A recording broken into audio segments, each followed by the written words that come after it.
स्वागत बंधुगण। आज मुझे लोदी साम्राज्य बा लोदी डायनास्टीर केतेक कीर्तिराजी विषय देखी। आज आपण ए जो देखुं जो स्ट्रक्चर यह कहते छोटी गुमती जहाँकि जो साउथ दिल्ली ग्रीन पार्क अंचल लोदी डायनास्टी बा लोदी राजवंश एक अफगानी राजवंश जहाँ 1451 रु 1526 पर्यंत शासन करथिला बा जो दिल्ली राजसिंहासन जहाँ से दिल्ली सुल्तानेट बा दिल्ली रे जो सुल्तानी शासन समय रे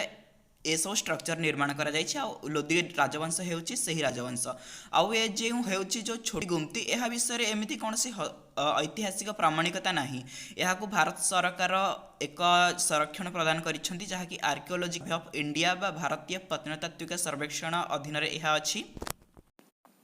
एहाठारु किछि दूर रे सही लोदी समयर आउ एक ऐतिहासिक कीर्तिराजी रहिछि जहार नाम हेउछि बाराखंबा एवं एही बाराखंबार अर्थ हेउछि 12टी खंब बा 12 पिलर्स एवं दिल्ली रे एही परि भाबरे अनेक गुड़िए बारखंबा रही जेमिति कि उदाहरण स्वरूप निजामुद्दीन रो बारखंबा एवं अन्य एक दिल्ली रो गोल्फ क्लब निकट रही। किंतु जेते गुड़िए भी बारखंबा दिल्ली रही से सबुथिरे आमे गोटे जिनस बा साधारणतः देखिया को मिले कि जेमिति एहार छात होता है जहाँ कि 12टी खंब बा पिलर्स द्वारा सपोर्टेड होता है एवं एहार 4टी पार्श्व रही थाए एवं एहार जो एंट्रांस बा प्रवेश द्वार रही थाए ताहा 3टी प्रवेश द्वार रे विभक्त होता है एवं एहाकू 3 एंट्रांसेस जहाँ आपण देखुछंती। आउ आपण ए ग्रीन पार्क रो जो 12 खंबा देखुछंती ताहा जो 12टी खंब द्वारा तैयारी होइछे से 12टी खंबर जो साइज हेउछि ताहा भ्यारी करे बा डिफरेंट होई थाए। प्रत्येक खंबर साइज बा लंब अलग अलग होई थाए एवं जहाँ की छात को धरी रखी थाए एवं एही जो पिलर गुड़िक अच्छी एहा मध्यरे जो स्थान रही बा एहा कांथ द्वारा परिवेष्टित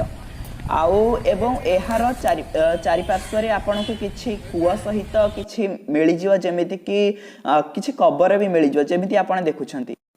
यद्यपि एहा एक समाधि स्थान तथापि किंतु एहा भितरे कोनोसी स्मृति चिन्ह नाही किंतु एहार बाहरे अनेक गुड़िए समाधि फलक रही अछि जहाँ कि आपण एहार चारि पाखरे देखि परिबे। एहाठारु किछि दूर रे आगकू गले आउ 2टी मकबरा पाखापाखि लागिकी रही अछि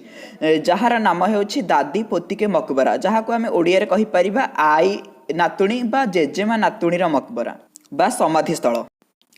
दिल्ली रो महरौली सड़क ठारू हसखस जिबा रास्ता रे एक उच्च मैदान ऊपर उत्तर आड़क 2टी मकबरा देखा जाए जेउथिरे गोटिए बड़ एवं अन्यटी छोट अनगढ़ पत्थर द्वारा निर्मित होइथिबा एवं पलस्तर करा जाइथिबा एही मकबरा 2टी मध्यरे एक खास कथा अछि जेमिति कि एथिरे जे पोतीर मकबरा अछि सेटा को प्रथमे तयारी करा जाइथिला एवं एहा पर दादीर मकबरा बा जेजेमार मकबरा को तयारी करा जाइथिला एवं एही मकबरा मध्यरे एहा को दादी एवं पोती मकबरा काहेकि कहा जाए एहा पछरे अनेक गुड़िए दंत कथा कही विश्वास करा जाय पारे जेमिति कि